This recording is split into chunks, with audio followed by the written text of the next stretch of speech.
Bakit walang lumalabas na to pay sa borrow load? Tara, alamin natin.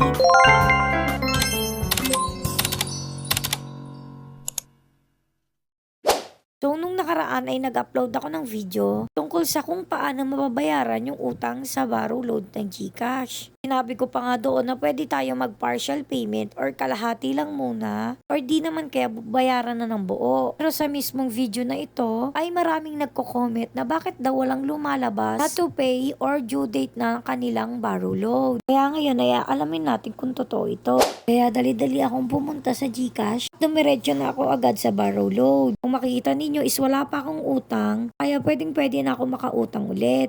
At ayan nga, nilagay ko lang yung mobile network ko, tapos yung gusto kong klaseng load, at ayan, kinonfirm ko lang siya.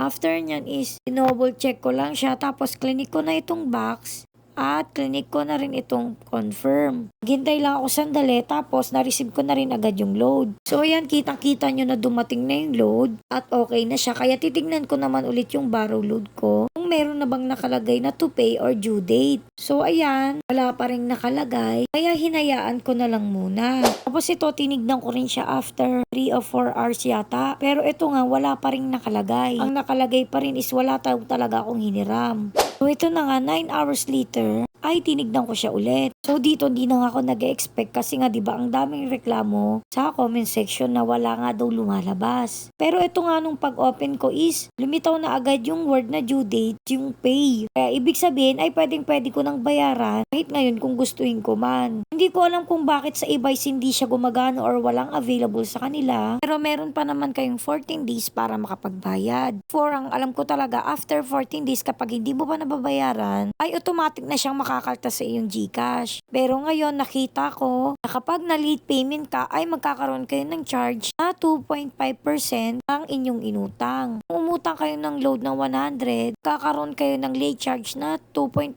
pesos mula sa first day after na due date nyo, 31 days at 61 days. Pero kasi ang alam ko talaga sa GCash kapag may due date ka na or lagpas ka na sa due date, ay automatic na siyang makakaltas. Kasi nga, ganun yung nangyayari sa akin. Dahil kasi minsan nakakalimutan ko na magbayad. So yun nga na, sana may natutunan kayo sa video na ito. Kaya thank you for watching.